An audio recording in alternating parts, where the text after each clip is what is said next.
E não se dá exatamente porque o espírito humano evoluiu. Não é isto. O homem é um todo complexo e que evolui, mas dentro do processo ativo dele mesmo. O homem modificou o mundo, e é evidente que quanto mais ele modifica esse mundo, ele vai se modificando a si mesmo.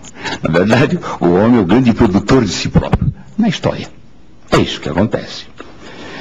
E por isso, então, não há possibilidade de pensar o ser humano senão nessa dinâmica cultural e humana, propriamente dita. Ele é o fator, o determinante da cultura, e ao mesmo tempo é determinado pela própria cultura que ele mesmo, né, determina e que ele cria. Portanto, é o criador de si. Então, para que possamos ter uma ideia clara a respeito do Estado, evidentemente o Estado é um fenômeno social, ligado à sociedade, não existe Estado fora da sociedade. Então, precisamos entender o que é a sociedade. Já começa daí problemas complicados, porque o entendimento da sociedade não é muito claro. Muitos pensam que o homem é social porque ele tem um vizinho, ele cumprimenta o vizinho, ou está em sua casa, ele tem então seus pais, seus irmãos, ou coleguismo, não é? Estando aí nas escolas, nas igrejas. Então essa socialidade é externa.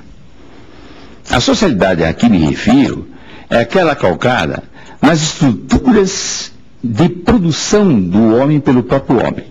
Vale dizer, é uma sociedade que envolve uma relação tão integrada entre eles que sem essa relação eles não seriam o que são. Por exemplo, os senhores todos estão aqui, não é? E estão alimentados, almoçaram. Mas almoçaram o quê? Alimentos que não foram feitos pelos senhores, normalmente. Outras pessoas, não é? Que entraram no processo de elaboração desses alimentos. Esses alimentos vieram dos grãos, das carnes que foram, não é? Trabalhados antes, muito tempo antes. Entrou isso no processo comercial, mercantil, vocês compraram os alimentos e vão se alimentar. Alguns fizeram o seu alimento de forma imediata na cozinha, outros não. No entanto, o próprio grão, ou a carne, ou enfim, o alimento como um todo, sempre vem de outras pessoas que fizeram. A gente às vezes não tem essa ideia. A roupa que vestimos, não somos nós que fizemos.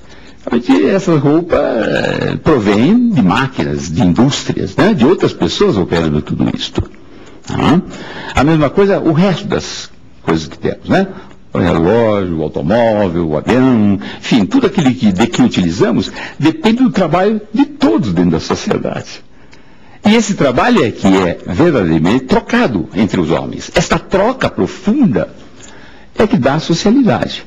Não é simplesmente ter uma relação, digamos, espiritual com as outras pessoas, discutindo, falando, cumprimentando. Não é apenas isto. É muito mais uma troca material, pela qual troca cada um é o que é. Eu não seria aqui, não estaria aqui se eu não tivesse todos esses elementos atrás de mim. Essa socialidade que está atrás de mim. Por isso que eu sou um produto social também. Eu contribuo para a sociedade, mas também eu sou um produto dessa mesma sociedade. Todos nós somos assim. Então, a socialidade é fundamental, compreendida dessa forma como inicialmente estamos desenvolvendo. Essa sociedade, claro, ela é relacionada a múltiplos fatores, mas nós temos que centrar os fatores mais importantes, mais fundamentais, para se entender bem isto. Veja bem, no caso das relações que existem entre os homens, não são todas as relações que são tão importantes quanto outras, digamos. Eu faço uma distinção muito clara. É claro que eu não posso verticalizar, vocês me desculpem, todos os conceitos, porque não dá tempo. Mas eu posso considerar, por exemplo, relações intersubjetivas ou interpessoais, que são importantíssimas para nós, pelas quais relações nós somos o que somos. Na verdade, são relações básicas, até eu chamaria de relações superestruturais. Relações, por exemplo, do marido com a mulher, dos filhos entre si, dos irmãos, as relações entre os colegas, as relações, como disse a vocês, das pessoas numa religião, numa igreja, as relações de trabalho, as pessoas num escritório, se relacionam, todas elas. E a pergunta é, então, isto que são as relações sociais estruturais, fundamentais? E eu respondo aos senhores que não. Aí vocês poderiam dizer, mas como não? São relações que eu conheço, são essas. São sociais, são entre os homens.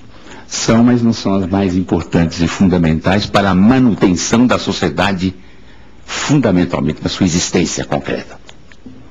A sociedade precisa ter condições de manutenção e reprodução sem a qual, ou sem as quais, impossível haver sociedade.